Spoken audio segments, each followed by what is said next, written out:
ಸಾಹೇಬ್ರು ಇನ್ನೂ ಮಲ್ಗೆ ಇದಾರೆ. ನಿನ್ನೆ ವಿಚಾರಣೆ ಮಾಡಿದ್ದು ಹೀಗ್ ನೋಡಿದ್ರೆ ಒಳ್ಳೆ ಎಳೆ ಮಗು ಹಾಗೆ ಮಲ್ಗಿದ್ದಾರೆ. ನಮ್ ಸಾಹೇಬ್ರು ಇಷ್ಟೊತ್ಗಾಗ್ಲೇ ಎದ್ದೇಳ್ಬೇಕಿತ್ತಲ್ವಾ? ಸಾಹೇಬ್ರೆ, ನನ್ಗಂತೂ ನಿಮ್ ಯೋಚನೆಯಲ್ಲಿ ರಾತ್ರಿ ಎಲ್ಲ ಸರಿಯಾಗಿ ನಿದ್ರೆನೆ ಬರ್ಲಿಲ್ಲ. ನನ್ ಮೇಲೆ ನನಗೆ ಕನ್ಫ್ಯೂಷನ್ ಸಾಹೇಬ್ರೆ. ಆದ್ರೆ ಇದಕ್ಕೆಲ್ಲ ನೀವೇ ಸಲ್ಯೂಷನ್ ಅನ್ಸುತ್ತೆ. ಸಾಹೇಬ್ರೆ ಯಾಕೆ ಇನ್ನೂ ಮಲ್ಗಿದ್ದಾರೆ? ನೆನೆ ನನ್ ಬಗ್ಗೆ ಯೋಚನೆ ಮಾಡ್ತಾ ಸರಿಯಾಗಿ ನಿದ್ದೆ ಮಾಡ್ದೆ ಜ್ವರ ಏನಾದ್ರೂ ಬಂದ್ಬಿಡ್ತಾ? ಮಲಗಿದ್ನಲ್ಲ, ಯಾರ್ದೋ ಕೈ ಅಂತ ಹೇಳಿ ಸಡನ್ ಆಗಿ ಕೈ ಹಿಡಿದು ಐ ಆಮ್ ಸಾರಿ ಹಾರ್ಟ್. ಸಾಹೇಬ್ರೆ, ನೀವ್ ನನ್ ಜೀವನದಲ್ಲಿ ಕೈ ಹಿಡಿದವರು, ಅಂಥದ್ರಲ್ಲಿ ನನ್ಗೆ ಯಾಕೆ ಹಾರ್ಟ್ ಆಗುತ್ತೆ? ಅಂದ್ರೆ ಆ, ಅಂದ್ರೆ ಸಾಹೇಬ್ರೆ, ನನ್ ಕಷ್ಟ ಕಾಲದಲ್ಲಿ ನೀವ್ ನನ್ ಕೈ ಹಿಡಿದ್ರಿ. ಅಷ್ಟೇ ಯಾಕೆ, ನನ್ ತಾಯಿ ಬಿಡುಗಡೆ ವಿಷಯದಲ್ಲಿ ನೀವೇ ನಂಗೆ ಸಹಾಯ ಮಾಡ್ತಾ ಇರೋದಲ್ವಾ, ಅದಕ್ಕೆ ಹಾಗೆ ಹೇಳ್ದೆ ಅಷ್ಟೇ. ಸಾಹೇಬ್ರೆ, ಯಾಕೆ ನಿಮ್ ಕಣ್ಣೆಲ್ಲ ಕೆಂಪಾಗಿದೆ? ರಾತ್ರಿ ಸರಿಯಾಗಿ ನಿದ್ದೆ ಮಾಡಿಲ್ವಾ? ಇಲ್ಲ, ಹಾಗೇನಿಲ್ಲ, ನಾರ್ಮಲ್ ಆಗಿ ನಿದ್ದೆ ಮಾಡ. ಸಾಹೇಬ್ರೆ, ನಿಮ್ ಕಣ್ಣು ಎಷ್ಟು ಕೆಂಪಾಗಿದೆ ಗೊತ್ತಾ? ಕಣ್ಣೇನಾದ್ರೂ ಉರಿತಾ ಇದ್ಯಾ? ಸ್ವಲ್ಪ ಹೊತ್ತಾದ್ಮೇಲೆ ಇಲ್ಲ ಸರ್, ಈಗ ತಾನೇ ಎದ್ದಿದ್ದೀನಿ ನಾನು. ಮೇ ಬಿ ಅದಕ್ಕಂತ ನಾನು ಫ್ರೆಶ್ ಅಪ್ ಆಗಬೇಕು. ಸಾಹೇಬ್ರೆ, ತಿಂಡಿ ನಂಗೆ ತಿಂಡಿ ಬೇಡ, ಊಟನೂ ಬೇಡ. SP ಆಫೀಸ್ಗೆ ಹೋಗೋದಿದೆ. ಶಾರದಾ, ಯಾಕಿಷ್ಟು ಭಯ ಪಡ್ತಿದ್ಯಾ? ಏನಾಯ್ತು? ಮೈದು ನೋಡು, ಏನಾಯ್ತು? ಗಾಬರಿಯಿಂದ ಓಡ್ ಬಂದ್ರು. ಏನು ಅಂತ ಕೇಳಿದ್ರೆ ಏನೋ ಸನ್ನೆ ಮಾಡ್ತಿದ್ರೆ ನಂಗೆ ಅರ್ಥ ಆಗ್ತಿಲ್ಲ. ಎದ್ರುಕೊಂಡು ಅಲ್ಲಿಂದ ಓಡ್ ಬಂದ್ರು. ಸ್ವಲ್ಪ ಅವಳಿಗೆ ಮರ್ತಿರೋದೆಲ್ಲ ನೆನಪು ಬರ್ಲಿ ಅಂತ ಅವಳ ಫೋಟೋಸ್ ಎಲ್ಲ ತೋರಿಸ್ತಾ ಇದ್ದೆ. ಎಲ್ಲೋ ಒಂದ್ ಕಡೆ ಆಸೆ, ಅಟ್ಲೀಸ್ಟ್ ಇದನ್ನೆಲ್ಲ ನೋಡಿದ್ಮೇಲಾದ್ರೂ ಅವಳಿಗೆ ಹಿಂದಿಂದೆಲ್ಲ ಜ್ಞಾಪಕ ಬರ್ತೇನೋ ಅಂತ. ಆದ್ರೆ ಯಾಕೋ ಗೊತ್ತಿಲ್ಲ, ನನ್ನ ನೋಡ್ತಿದ್ದಂಗೆ ಹೆದರ್ಕೊಂಡು ನನ್ನನ್ನ ತಳ್ಬಿಟ್ಟು ಓಡ್ ಬಂದ್ಬಿಟ್ಲು. ಶಾರದಾ, ಎಲ್ಲಿ ಹೋಗ್ತೀಯಾ? ಶಾರದಮ್ಮ, ಎಲ್ಲಿ ಹೋಗ್ತಿದ್ದೀರಿ ನೀವು? ಅಪ್ಪೆ, ಇವ್ರು ಸನ್ನೆ ಮಾಡ್ತಿರೋದ್ ನೋಡಿದ್ರೆ ಮನೆ ಬಿಟ್ಟು ಹೋಗೋ ರೀತಿ ಏನೋ ಹೇಳ್ತಿದ್ದಾರೆ. ಶಾರದಾ, ಅಂತದ್ದೇನು ಆಗಿಲ್ಲ. ಮತ್ತೆ ದೂರ ಆಗೋ ಮತ ಬೇಡ ಶಾರದಾ. ಮತ್ತೆ ಮತ್ತೆ ಮನ್ಸಿಗೆ ಒತ್ತಡ, ಹಿಂಸೆ ಕೊಡೋ ವಸ್ತು ಅದು ಹೂ ಆದ್ರೂ ಸರಿ, ಅದು ಪೇಷಂಟ್ಗೆ ಹಾವ್ ತರಾನೇ ಅನ್ಸುತ್ತೆ. ನಿಮ್ಗೆ ಒಂದ್ಸತಿ ಹೇಳಿದ್ರೆ ಅರ್ಥ ಆಗಲ್ವಾ? ಅತ್ತೆದು ಪ್ರಾಣ ತೆಗಿಬೇಕು ಅಂತ ಮಾಡ್ತಿರೋದ ಕೆಲ್ಸ ಇದು? ಹೋದ ಪ್ರಾಣ ಮತ್ತೆ ಬಂದಂಗಾಗಿದೆ, ಮತ್ತೆ ಕಳ್ಸೋದಾ? ಲಚ್ಚಿ ಪ್ಲೀಸ್, ಹಾಗೆಲ್ಲ ಮಾತಾಡ್ಬೇಡ ಕಣೋ. ಮತ್ ಇನ್ನೇನ್ ಮಾವ, ನೋಡಿ, ನಾನು ಇನ್ನೊಂದ್ಸತಿ ಹೇಳ್ತಾ ಇದ್ದೀನಿ, ನೀವ್ ಏನೇ ಮಾಡಿದ್ರು ಅತ್ತೆಗೆ ನೆನ್ಪಗ್ ಬರಲ್ಲ. ಅವ್ರ ಮನ್ಸಿಗೆ ಒತ್ತಡ ಕೊಟ್ರೆ ಅವ್ರ ಪ್ರಾಣಕ್ಕೆ ಅಪಾಯ. ಇದ್ ನಾನು ನಿಮ್ ಮುಂಚೆನೂ ಹೇಳಿದೀನಿ, ನಿಮ್ಗೂ ಗೊತ್ತಿದೆ ಇದ್ರ ಬಗ್ಗೆ. ಗೊತ್ತಿದ್ದು ಮತ್ತೆ ಅದನ್ನೇ ಮಾಡ್ತಾ ಇದೀರಲ್ಲ. What you're doing is a crime. It's a bloody crime. ನಚ್ಚಿ, ಯಾರ ಮುಂದೆ ನಿಂತ್ಕೊಂಡು ಏನ್ ಮಾತಾಡ್ತಾ ಇದ್ಯಾ ನೀನು? ನಿನ್ನ 3 ಇಂಚಿನ ನಾಲ್ಗೆ ಎದುರುಗಡೆ ನಿಂತಿರೋ 5 ಅಡಿ ಮನುಷ್ಯನ ಅಳಿಸೋದಕ್ಕೆ ಮರಿಬಿಡ್ಬೇಡ. ಅವ್ರ ಉದ್ದೇಶದ ಹಿಂದೆ ಅಗಾಧವಾದ ಪ್ರೀತಿ ಇದೆ. ಅವ್ರ ಪ್ರಯತ್ನದ ಹಿಂದೆ ತುಂಬಾ ದೊಡ್ಡ ಪ್ರಾರ್ಥನೆ ಇದೆ. ಇದು ನಿಮಗೆ ಕಾಣಿಸ್ತಿಲ್ವಾ? ಒಂದು ಸಲ ಅವ್ರ ಜಾಗದಲ್ಲಿ ನಿಂತು ಯೋಚನೆ ಮಾಡ್ನ, ಆಗ ಅವ್ರ ನೋವು ನಿನ್ ಯಾವ್ದಕ್ಕೂ ಸಮ ಇಲ್ಲ ಅನ್ಸುತ್ತೆ. ಈ ಮನೆಯಲ್ಲಿ ಪರಿಸ್ಥಿತಿ ಏನೇ ಇರ್ಬೋದು, ಆದ್ರೆ ಯಾವ್ದೇ ಕಾರಣಕ್ಕೂ ಅವರ ಗೌರವಕ್ಕೆ ಧಕ್ಕೆ ಬರೋ ಹಾಗೆ ಯಾರೇ ನಡ್ಕೊಂಡ್ರು ನಾನ್ ಸುಮ್ನೆ ಇರಲ್ಲ. ಸಾರಿ ಕೇಳು ಅಂದೆ.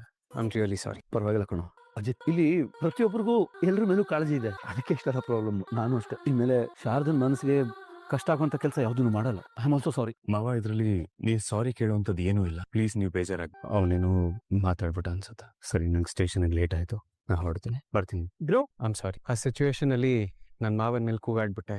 I didn't mean to, but ಏನೋ ರಿಯಾಕ್ಟ್ ಮಾಡ್ಬಿಟ್ಟೆ ಹಂಗೆ. ಐಮ್ ರಿಯಲಿ ಸಾರಿ, ನಾನು ಹಾಗೆ ಮಾಡ್ಬಾರ್ದಾಗಿತ್ತು. ನೋಡ್ ನಚ್ಚಿ, ಬಾಯಿ ಒಂದೊಂದ್ಸಲ ಮಿತಿ ಮೀರಿ ಈ ತರ ಬ್ಯಾಡ್ ಬಾಯ್ ತರ ರಿಯಾಕ್ಟ್ ಮಾಡುತ್ತೆ. ಬಟ್ ನಾವ್ ಅದನ್ನ ಕಂಟ್ರೋಲ್ ಅಲ್ಲಿ ಇಟ್ಕೋಬೇಕು. ತಕ್ಷಣಕ್ಕೆ ರಿಯಾಕ್ಟ್ ಮಾಡೋದನ್ನ ಬಿಡು. ಆಯ್ತಪ್ಪ, ಆದ್ರೆ ನಂದು ಉದ್ದೇಶ ಕರೆಕ್ಟ್ ಆಗಿತ್ತು. ಈ ಹಿಂದೆ ಅಶ್ವಿನಿ ಮನೆಗ್ ಬಂದಾಗ ಮಾವಂಗೆ ಇಷ್ಟು ವರ್ಷ ಆದ್ಮೇಲೆ ತನ್ನ ಮಗಳು ಸಿಕ್ಕದ್ಲು ಅಂತ ತುಂಬಾ ಖುಷಿ. ಆದ್ರೆ ನನಗೆ ಅವಳು ಮನಸ್ವಿನಿ ಅಲ್ಲ, ಬೇರೆ ಯಾರು ಅಂತ ಡೌಟ್ ಇತ್ತು. ಇದನ್ನ ನಾನು ಮಾವನ ಹತ್ರ ತುಂಬಾ ವಾದ ಮಾಡ್ತಿದ್ದೆ. ಲಿಟ್ರಲಿ ನಾವಿಬ್ರು ಕೂಗಾಡ್ತಿದ್ವು ಮನೇಲಿ ಎಲ್ರ ಮುಂದೆ. ಇದರಿಂದ ಮಾವಂಗೂ ಹರ್ಟ್ ಆಗ್ತಿತ್ತು, ನನಗೂ ಹರ್ಟ್ ಆಗ್ತಿತ್ತು. ಮಾವ ತುಂಬಾ ಅನುಭವಿಸಿದಾರೆ ಇದ್ರಿಂದ. ಇದು ನನ್ನ ಪರ್ಸನಲ್ ಎಕ್ಸ್ಪೀರಿಯನ್ಸ್. ಇದು ಯಾವುದು ನಿನ್ನಿಂದ ಮಾವ ಮತ್ತೆ ಅನುಭವಿಸಬಾರ್ದು ಅನ್ನೋದು ನನ್ನ ಕನ್ಸರ್ನ್. ಹೋಪ್ ನಿನ್ಗೆ ಅರ್ಥ ಆಗುತ್ತೆ ಅಂತ. ಈಗ ನಾನು ಏನ್ ಮಾಡ್ಲಿ? ಮಾವನ ಮೇಲೆ ಕೂಗಾಡ್ಬಿಟ್ಟೆ. ಏನು ಮಾಡ, ಸುಮ್ನೆ ಬಿಡು. ಏನ್ ಗೊತ್ತಾ ನಚ್ಚಿ, ಮಾವ ಅತ್ತೆಗೋಸ್ಕರ 21 ವರ್ಷ ಕಾದಿದರು. ವನವಾಸನೆ 14 ವರ್ಷ ನಚ್ಚಿ. ಇದು ಅದಕ್ಕಿಂತ ದೊಡ್ಡದಲ್ವಾ? ಮಾವನ್ ನೋವು ನಮ್ಗೆ ಯಾರಿಗೂ ಅನುಭವಿಸೋದಕ್ಕಾಗಲ್ಲ. ಅವ್ರ ನೋವು ಅವ್ರಿಗೆ ಮಾತ್ರ ಗೊತ್ತು. ತುಂಬಾ ಅಂದ್ರೆ ತುಂಬಾ ಕಷ್ಟ ಬಿದ್ದಾರ ನಚ್ಚಿ. ಇಷ್ಟು ವರ್ಷ ಆದ್ಮೇಲೆ ಅತ್ತೆ ಕಣ್ಮುಂದೆ ಇದಾರೆ ಅಂದ್ರೆ ಅವ್ರ ಮನ್ಸಲ್ಲಿ ಏನ್ ಬರುತ್ತೆ ಹೇಳು? ನನ್ ಹೆಂಡತಿ ಮೊದಲಿನ ತರ ಆಗ್ಬೇಕು, ಹಳೆ ನೆನ್ಪುಗಳನ್ನೆಲ್ಲ ಮತ್ತೆ ನನ್ಸ್ ಮಾಡ್ಕೊಬೇಕು ಅನ್ನೋದಲ್ವಾ ಮಾವನ್ ಬರೋದು. ನೀನು ಅದನ್ನೇ ಬಯಸ್ತಿದ್ಯಾ, ಅತ್ತೆ ಸರಿ ಹೋಗ್ಬೇಕು ಅಂತ. ಹಾಗೇನೆ ಮಾವೇನು. ಐ ಥಿಂಕ್ ಇದ್ರಲ್ಲಿ ತಪ್ಪಿಲ್ಲ ನಚ್ಚಿ. ನಮಗೆ ಬೇಕಾಗಿರೋದು ಶಾರದತ್ತೆ ಆದಷ್ಟು ಬೇಗ ಹುಷಾರಾಗ್ಬೇಕು ಅಂತ. ಅದಕ್ಕೆ ಪ್ರತಿ ನಿಮಿಷ ಹರ್ಸೋಣ ನಚ್ಚಿ. ಶಾರದಮ್ಮ, ಈ ಮನೆಯವರೆಲ್ಲ ನೀವ್ ಮಾಡೋ ಅಡ್ಗೆ ಬಗ್ಗೆ ಎಷ್ಟು ಹೊಗಳ್ತಾ ಇದ್ರು ಗೊತ್ತಾ? ನನ್ಗಂತೂ ನಿಜಕ್ಕೂ ಶಾರದಮ್ಮ ಇಷ್ಟ ಚೆನ್ನಾಗ್ ಅಡ್ಗೆ ಮಾಡ್ತಾರ ಅಂತ ಅನ್ನಿಸ್ಬಿಟ್ಟಿತ್ತು. ಶಾರದಮ್ಮ, ನನಗ್ ಕೇಸರಿ ಬಾತ್ ಅಂದ್ರೆ ತುಂಬಾ ಇಷ್ಟ. ನನ್ಗೋಸ್ಕರ ಒಂದೇ ಒಂದ್ಸತಿ ಕೇಸರಿ ಬಾತ್ ಮಾಡ್ಕೊಡ್ತೀರಾ ಪ್ಲೀಸ್? ಶಾರದಾ ಮಾಡಿರೋ ಅಡ್ಗೆನ ತಿನ್ ನೋಡ್ಬೇಕು, ಆಮೇಲೆ ದಿನ ಹಠ ಹಿಡಿತೀಯ ಶಾರದಾನೇ ನನಗ್ ಅಡ್ಗೆ ಮಾಡ್ಕೊಡ್ಬೇಕು ಅಂತ. ನಾವು ನಮ್ ಶಾರದಾ ಕೈ ಅಡ್ಗೆನ ತುಂಬಾ ಮಿಸ್ ಮಾಡ್ಕೋತೀವಿ. ಶಾರದಾ, ನೀನ್ ಆದಷ್ಟು ಬೇಗ ಹುಷಾರಾಗಿ ನಮ್ಮೆಲ್ರಿಗೂ ಅಡ್ಗೆ ಮಾಡ್ಕೊಡು, ಆಯ್ತಾ? ನಾವೆಲ್ರು ನೀನ್ ಮಾಡೋ ಅಡ್ಗೆನ ಊಟ ಮಾಡೋದಕ್ಕೆ ಕಾಯ್ತಿದೀವಿ. ಆಮೇಲೆ ಇನ್ನೊಂದ್ ವಿಷಯ ಗೊತ್ತಾ ನಿಂಗೆ? ನನ್ ಸೊಸೆ ಈ ಮನೇಲಿ ನನಗ್ ಯಾವ ಕೆಲ್ಸನೂ ಮಾಡೋದಕ್ ಬಿಡಲ್ಲ. ಎಲ್ಲಾ ಕೆಲ್ಸನೂ ತಾನೊಬ್ಳೇ ಮಾಡ್ತಾಳೆ. ಶಾರದಮ್ಮ, ಅವ್ರು ಹೇಳೋದೆಲ್ಲ ನಂಬ್ಕೊಂಬಿಡಿ. ಅವ್ರು ಹೇಳ್ತಾ ಇರೋದೆಲ್ಲ ಹಸಿ ಸುಳ್ಳು. ಏನ್ ಹೇಳ್ತಿದ್ಯಾ ನೀನು? ಹೌದು, ನೀವ್ ಸುಳ್ತಾನೆ ಹೇಳ್ತಾ ಇರೋದು. ಅಲ್ಲ ಶಾರದಮ್ಮ, ನಿಜ ಏನು ಅಂದ್ರೆ ಅವ್ರು ಇವತ್ವರೆಗೂ ನನ್ನ ಸೊಸೆ ನೋಡ್ಕೊಂಡೇ ಇಲ್ಲ. ಅಯ್ಯೋ ಭೂಮಿ, ಅವ್ರ ಹೆತ್ತ ಮಗಳಿಗಿಂತ ತುಂಬಾ ಚೆನ್ನಾಗಿ ನೋಡ್ಕೋತಾರ ನನ್ನ. ಶೋ ದೇವ, ತಮಾಷೆ ನಿಂದ್ ಯಾವಾಗ್ಲೂ. ನೋಡು ಶಾರದಾ ಭೂಮಿ, ದೇವ ತಮಾಷೆ ನಿಂದ್ ಯಾವಾಗ್ಲೂ.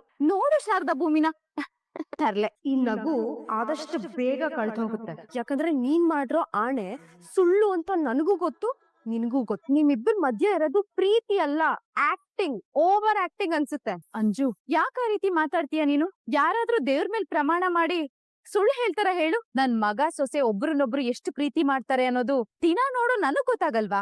ಭೂಮಿ ಪ್ರಮಾಣ ಮಾಡಿ ಹೇಳ್ದೆ ಹೋದ್ರು ಅವಳು ನನ್ ಮಗನ ಎಷ್ಟು ಪ್ರೀತಿ ಮಾಡ್ತಾಳೆ ಅನ್ನೋದು ಅವಳ ಹಾವ ಭಾವ ನೋಡಿದ್ರೇನೆ ನನಗ್ ಗೊತ್ತಾಗುತ್ತೆ. ನನ್ ಸೊಸೆ ಪ್ರೀತಿ ವಿಚಾರದಲ್ಲಿ ಇನ್ನೊಬ್ರಿಗೆ ಪ್ರೂವ್ ಮಾಡ್ಕೊಳ್ಳೋ ಅಗತ್ಯ ಇಲ್ಲ ಅಂಜು. ಯಾಕೆ ಅಂದ್ರೆ ಈಗಾಗ್ಲೇ ನನ್ ಸೊಸೆ ತುಂಬಾ ಸಲ ಪ್ರೂವ್ ಆಗಿದೆ. ಆಮೇಲೆ ನಾವ್ ಯಾರು ಇಲ್ಲಿ ಕಣ್ಣಿಗ್ ಬಟ್ಟೆನ ಕಟ್ಕೊಂಡ್ ಓಡಾಡ್ತಿಲ್ಲ. ದಿನ ನಾಟಕ ಆಡೋರ್ನ ನಂಬೋ ಅಷ್ಟು ದಡ್ರು ನಾವಲ್ಲ ಅಂಜು. ನೀನ್ ಪಡೋ ಅನುಮಾನದಿಂದ ಈ ಮನೆಯವ್ರ ನೆಮ್ಮದಿ ಹಾಳಾಗೋದ್ ಬೇಡ. ಏ ಭೂಮಿ, ಭೂಮಿ ನಿಂತ್ಕೋ ಒಂದ್ ನಿಮಿಷ. ಸಾಹೇಬ್ರೆ ನಮಸ್ತೆ. ನಮಸ್ತೆ. ಭೂಮಿ ಚೆನ್ನಾಗವಳ? ಭಾಗ್ಯಕ್ಕನ ಆರೋಗ್ಯ ಸುಧಾರಿಸಿದೆ ತಾನೆ? ಭೂಮಿ ಚೆನ್ನಾಗಿದೆ. ಭಾಗ್ಯಮ್ಮ ಅವ್ರ ಆರೋಗ್ಯ ಸುಧಾರಿಸ್ಕೊತಿದೆ. ಇನ್ ಭೂಮಿ ಭಾಗ್ಯಮ್ಮನ ಹಾರೈಕೆ ಮಾಡೋದ್ರಲ್ಲಿ ಎತ್ತಿದ ಕೈ. ಅದ್ರ ಬಗ್ಗೆ ನಿಮ್ಗೆ ಗೊತ್ತಿರುತ್ತೆ. ಗೊತ್ತು ಸಾಹೇಬ್ರೆ, ನಮ್ ಭೂಮಿಗೆ ಭಾಗ್ಯಕ್ಕ ಅಂದ್ರೆ ಎಷ್ಟು ಪ್ರೀತಿ ಅಂತ. ಅವ್ರಿಗೋಸ್ಕರ ಅವಳು ಏನ್ ಮಾಡಕ್ಕೂ ತಯಾರಿದ್ದಾಳೆ. ಆದ್ರೆ ನಮ್ ಭೂಮಿ ಭಾಗ್ಯಕ್ಕನ ಒಂದೆರಡು ದಿನ ನಮ್ ಮನೆ ಕಳ್ಸು ಅಂತ ಕೇಳ್ತಾ ಇದ್ದೀನಿ, ಕಳಿಸ್ತಾನೆ ಇಲ್ಲ. ಎಷ್ಟ್ ಹೇಳಿದ್ರು ನನ್ ಮಾತೇ ಕೇಳ್ತಿಲ್ಲ ಸಾಹೇಬ್ರೆ. ನೀವಾದ್ರೂ ಒಂದ್ಸಲ ಹೇಳಿ ಸಾಹೇಬ್ರೆ. ನಮ್ಮನೆಗೂ ನಾನ್ ಕರ್ಕೊಂಡೋಗ್ ಭಾಗ್ಯಕ್ಕನ್ನ ಒಂದೆರಡು ದಿನ ಆರೈಕೆ ಮಾಡಿ ಕಳಿಸ್ತೀನಿ. ನನ್ ಭೂಮಿ ಹತ್ರ ಮಾತಾಡ್ತೀನಿ. ಸಾಹೇಬ್ರೆ, ಟೀ ಕುಡಿತೀರಾ? ತಂದ್ಕೊಡ್ಲಾ? ಲಕ್ಷ್ಮಿ, ಟೀ ಎಷ್ಟೊತ್ತಿಗೆ ಬೇಕು ಎಷ್ಟು ಬೇಕು ಅಂತ ನಾನ್ ನಿಂಗೆ ಹೇಳ್ತೀನಿ. ನೀನು ಸರಿ ಸತ್ಯನ. ಅಜಿತಾ, ಸಾರಿ, ನನಗೆ ಒಂಚೂರು ಕೋರ್ಟ್ ಕೆಲಸ ಇತ್ತು, ಮುಗಿಸ್ಕೊಂಬಂದೆ. ಮಾತಾಡ ಬಾ, ಒಂಚೂರು ಕೆಲಸ ಇದೆ. ಒಂದ್ ಸೆಕೆಂಡ್. ಭೂಮಿ ಜೊತೆ ಮಾತಾಡಿದ್ಯಾ? ಏನಂದ್ಲು? ಅಂದ್ರೆ ನಿನ್ನ ಪ್ರೀತಿ ಬಗ್ಗೆ ದೇವ್ರ ಮುಂದೆನೆ ಅವಳನ್ನ ಈ ಕ್ವಶನ್ ಕೇಳ್ದೆ ಸತ್ಯನ. ಮುಂದೆ ಕೂತೂಕ ತಡೆಯಕ್ ಆಗ್ತಿಲ್ಲ ಕಣೋ. ನಿನ್ನ ಪ್ರೀತಿನ ಅವಳು ಒಪ್ಕೊಂಡ್ಲಾ? ಹೌದು, ಭೂಮಿ ನನ್ನ ನಿಜವಾಗ್ಲೂ ಪ್ರೀತಿ ಮಾಡ್ತೀಯಾಳೆ ಅಂತ ಒಪ್ಕೊಂಡ್ಲ. ಆದ್ರೆ ಆದ್ರೆ ಅನ್ನೋ ಪದಾನೇ ಅಡ್ಡುಕೊಡೆ. ಆದ್ರೆ ಅಂದ್ರೆ ಏನಪ್ಪಾ ಇದು? ಭೂಮಿಗೆ ನನ್ ಮೇಲೆ ಪ್ರೀತಿ ಇರೋದು ಗಂಡನಾಗಲ್ಲ, ಒಬ್ಬ ಒಳ್ಳೆ ಫ್ರೆಂಡ್ ಆಗಿ ಅಷ್ಟೇ. ಫ್ರೆಂಡಾ? ಏನು ಮರೆಯೋದು? ನನಗೊಂದು ನಂಬಕ್ ಆಗ್ತಿಲ್ವಲ್ಲ. ಅಲ್ಲಪ್ಪ, ಅವಳು ನಿನ್ನನ್ನು ಪ್ರೀತಿಸ್ತಾಳೆ ಅಂತ ನನಗೆ ಚೆನ್ನಾಗ್ ಗೊತ್ತು. ಆದ್ರೂ ಈಗ ಪ್ರೀತಿ ಮಾಡ್ತಿಲ್ಲ ಅಂದ್ರೆ ಇದೆಲ್ಲ ಹೀಗಾಗ್ತಿದೆ. ಹೋಗ್ಲಿ ಬಿಡಿ ಸತ್ಯನ. ಅಲ್ಲಪ್ಪ, ಇಷ್ಟು ಸಲೀಸಾಗಿ ಹೋಗ್ಲಿ ಬಿಡು ಅಂತಿದ್ದಿಲ್ಲ. ಏನ್ ನಿನ್ ಕತೆ? ನಡಿ ಮನೆಗೆ ಹೋಗೋಣ. ಇಲ್ಲ, ನಾನು ಈಗ ತಾನೇ ಮನೆಯಿಂದ ಬಂದಿರೋದು. ಆದ್ರೆ ಈ ಸತ್ಯನಿಗೆ ಸತ್ಯ ಗೊತ್ತಾಗೋವರೆಗೂ ನೆಮ್ಮದಿ ಇರಲ್ಲ. ನಾನು ಅವಳ ಬಾಯಲ್ಲೇ ಕೇಳ್ಬೇಕು, ಇದು ಪ್ರೀತಿನಾ ಅಥವಾ ಸ್ನೇಹನ ಅಂತ. ಒಂದ್ ಸ್ಪಷ್ಟನೆ ಸಿಗ್ಬೇಕಲ್ವಾ ಎಲ್ಲದಕ್ಕೂ. ನಡಿ, ಮನೆಗೆ ಹೋಗೋಣ ನಡಿ. ಸತ್ಯನ ಬೇಡ ಅಂತ ಹೇಳಿದ್ನಲ್ಲ, ಸುಮ್ನೆ ಇದ್ಬಿಡಿ. ಇದನ್ನೆಲ್ಲ ನಾವು ತಿಳ್ಕೊಳ್ಳೇಬೇಕು. ಅಲ್ಲಕನೋ, ಜೀವನ ಅಂದ್ರೆ ಹುಡುಗಾಟ ಅಲ್ಲ. ಅಲ್ಲಕನೋ, ಇನ್ನು ಎಷ್ಟು ದಿನ ಅಂತ ಇದೇ ಗೊಂದಲದಲ್ಲಿ ಇರ್ತೀಯ ನೀನು? ಇಬ್ಬರ ಮದುವೆ ಒಪ್ಪಂದದ ಗಡುವು ಮುಗಿತಿದ್ದ ಹಾಗೆ ಎಲ್ಲ ಮುಗಿದು ಹೋಗುತ್ತಲ್ಲ. ಹಾಗಾಗಿ ಈಗ್ಲೇ ಅದ್ರ ಬಗ್ಗೆ ಸ್ಪಷ್ಟನೆ ಸಿಗ್ಬೇಕು. ಅದಕ್ಕೆ ಹೇಳ್ತಿದ್ದೀನಿ, ಮನೆಗೆ ಹೋಗೋಣ ಅಂತ. ಬಾ ನೀನು. ಭೂಮಿ ಪ್ರಮಾಣ ಮಾಡಿ ಹೇಳ್ದೆ ಹೋದ್ರು ಅವಳು ನನ್ ಮಗನ ಎಷ್ಟು ಪ್ರೀತಿ ಮಾಡ್ತಾಳೆ ಅನ್ನೋದು ಅವಳ ಹಾವ ಭಾವ ನೋಡಿದ್ರೇನೆ ನನಗ್ ಗೊತ್ತಾಗತ್ತೆ. ನನ್ ಸೊಸೆ ಪ್ರೀತಿ ವಿಚಾರದಲ್ಲಿ ಇನ್ನೊಬ್ರಿಗೆ ಪ್ರೂವ್ ಮಾಡ್ಕೊಳ್ಳೋ ಅಗತ್ಯ ಇಲ್ಲ ಅಂಜು. ಈಗಾಗ್ಲೇ ನನ್ ಸೊಸೆ ತುಂಬಾ ಸಲ ಪ್ರೂವ್ ಆಗಿದೆ. ಹಾಗಾದ್ರೆ ನಾನ್ ಸಾಹೇಬ್ರನ್ನ ನಿಜಕ್ಕೂ ಪ್ರೀತಿ ಮಾಡ್ತಿದ್ದೀನ? ಅತ್ತೆ ಹೇಳಿದ್ ನೋಡಿದ್ರೆ ನಾನ್ ಸಾಹೇಬ್ರನ್ನ ಖಂಡಿತವಾಗ್ಲೂ ಸ್ನೇಹಿತನಾಗಂತೂ ನೋಡ್ತಾ ಇಲ್ಲ. ಅಂದ್ಮೇಲೆ ಸಾಹೇಬ್ರೆ, ನಾನ್ ನಿಮ್ಮನ್ನ ತುಂಬಾ ಪ್ರೀತಿಸ್ತಾ ಇದ್ದೀನಿ. ಐ ಲವ್ ಯು ಸಾಹೇಬ್ರೆ, ಐ ಲವ್ ಯು. ಈ ಭೂಮಿ ನಿಮ್ಮನ್ನ ತುಂಬಾ ಪ್ರೀತಿಸ್ತಾ ಇದ್ದಾಳೆ. ಐ ಲವ್ ಯು ಸಾಹೇಬ್ರೆ, I love you so much. Bhoomi, ಏನ್ ಹೇಳ್ದೆ? ಅಲ್ಲ, ನೀನ್ ಹೇಳ್ತಿರೋದು ನಿಜಾನ? ನಾನ್ ರಾತ್ರಿ ಕೇಳ್ದಾಗ ನಾನ್ ನಿಮ್ಮನ್ನ ಫ್ರೆಂಡ್ ಆಗಿ ಇಷ್ಟಪಡ್ತಿರೋದು ಅಂದೆ. ಈಗ ನೋಡಿದ್ರೆ ಹೀಗೆ ಹೇಳ್ತಿದ್ಯಾ? ಇದುವರೆಗೂ ನನ್ ಭಾವನೆಗಳು ಏನು ಅನ್ನೋದು ನನಗೆ ಗೊತ್ತಾಗಿರ್ಲಿಲ್ಲ ಸಾಹೇಬ್ರೆ. ಆದ್ರೆ ಈಗ ಎಲ್ಲಾನು ಅರ್ಥ ಆಗಿದೆ. ನಿಜವಾಗ್ಲೂನಾ? ನನ್ ನಂಬಕ್ಕೆ ಆಗ್ತಿಲ್ಲ ಭೂಮಿ. ಒಂದೇ ಒಂದ್ಸಲಿ ಮತ್ತೆ ಹೇಳ್ತೀಯಾ? ಅಯ್ಯೋ ಇಲ್ಲಪ್ಪ, ನನಗ್ ತುಂಬಾ ನಾಚಿಕೆ ಆಗುತ್ತೆ. ಭೂಮಿ, ಇಷ್ಟು ದಿನಗಳಿಂದ ನಿನ್ ಬಾಯಿಂದ ಈ ಒಂದು ಪದನ ಕೇಳೋದಕ್ಕೆ ನಾನ್ ತುಂಬಾ ಕಾಯ್ತಿದ್ದೆ ಭೂಮಿ. ಪ್ಲೀಸ್, ಒಂದೇ ಒಂದ್ಸಲಿ ನನ್ಗೋಸ್ಕರ ಮತ್ತೆ ಹೇಳ್ತೀಯಾ? ಐ ಲವ್ ಯು ಸಾಹೇಬ್ರೆ. I love you so much. ನೆನ್ನೆ ನೀನು ಬರೀ ಫ್ರೆಂಡ್ಸ್ ಅಂತ ಹೇಳಿದಾಗ ನಂಗೆ ತುಂಬಾನೇ ನೋವಾಗಿತ್ತು. ಜೀವನ ಪೂರ್ತಿ ನನ್ ಮೇಲೆ ನಿಂಗೆ ಪ್ರೀತಿನೇ ಹುಟ್ಟಲ್ಲ, ನಾವಿಬ್ರು ಒಂದಾಗೋದಕ್ಕಾಗದೇ ಇಲ್ಲ ಅನ್ಕೊಂಡೆ. ಫೈನಲಿ ನಿನ್ಗೆ ನನ್ ಮೇಲಿರುವಂತ ಪ್ರೀತಿನ ಹೇಳ್ಕೊಂಡಲ್ಲ. ಇನ್ನು ನಮ್ಮಿಬ್ರನ್ನ ಈ ಪ್ರಪಂಚದಲ್ಲ ಯಾರು ಬೇರೆ ಮಾಡೋದಕ್ಕಾಗಲ್ಲ. ನನಗೆ ನೀನು, ನಿನಗೆ ನಾನು. ಜೀವನ ಪೂರ್ತಿ ನಿನ್ನ ಮುಖನ ಹೀಗೆ ಬೊಕ್ಸಲ್ಲಿ ಇಟ್ಕೊಂಡು ನಿನ್ನ ನಗುನ ನೋಡ್ತಾನೆ ಇರ್ಬೇಕು ಅನ್ಸುತ್ತೆ ಬಾಬು. ಜೀವನ ಪೂರ್ತಿ ನನ್ನ ಜೊತೆಲೇ ಇಟ್ಬಿಡು. ಸಾಹೇಬ್ರೆ, ನಿಮ್ ನಗುವಿನ ಬೆಳಕೆ ನನ್ ಕನಸುಗಳಿಗೆ ದಾರಿದೀಪವಾಗಿದೆ. ನಿಮ್ಮ ಮಾತಿನ ಮಳೆ ಬಿಂದುಗಳಲ್ಲಿ ನನ್ನ ಹೃದಯದ ಹೂವು ಅರಳಿದೆ. ಜೀವನದ ಜಾತ್ರೆಯಲ್ಲಿ ನನ್ನನ್ನು ಕಳೆದು ಹೋಗದಂತೆ ಕಾಪಾಡ್ತೀರಾ. ನನ್ನ ಪ್ರತಿ ಉಸಿರಲ್ಲೂ ಒಂದು ಪ್ರೀತಿಯ ಕತೆ ಇದೆ. ಆ ಕತೆಗೆ ನೀವು ಜೊತೆ ಆಗ್ತೀರಾ? ನಾನು ನಿಮ್ಮನ್ನ ಮನ್ಸಾರಿ ಪ್ರೀತಿಸ್ತಾ ಇದ್ದೀನಿ ಸಾಹೇಬ್ರೆ.